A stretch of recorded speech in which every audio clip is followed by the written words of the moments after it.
شروع اللہ کا نام لے کر جو بڑا مہربان نہایت رحم والا ہے۔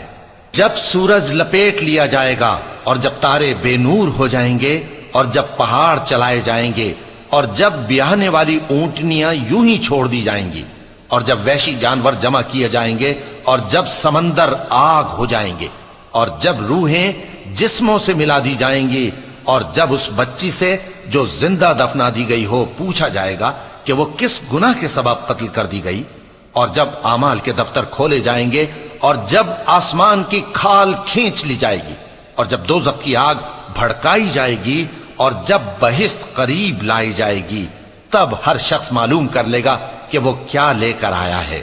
پس میں ان ستاروں کی قسم کھاتا ہوں جو پیچھے ہٹ جاتے ہیں اور جو سیر کرتے اور غائب ہو جاتے ہیں، اور رات کی قسم جب وہ پھیلنے لگتی ہے، اور صبح کی قسم جب وہ نمودار ہوتی ہے، کہ بے شک یہ قرآن اس فرشتہ عالی مقام کا سنایا ہوا پیغام ہے جو صاحب قوت ہے، مالک عرش کے ہاں اونچے درجے والا ہے، سردار ہے، ساتھ ہی امانت دار ہے۔ اور مکے والو، تمہارے رفیق یعنی ہمارے پیغمبر صلی اللہ علیہ وآلہ وسلم دیوانے نہیں ہیں، اور بے شک انہوں نے اس فرشتے کو آسمان کے کھلے کنارے پر دیکھا ہے،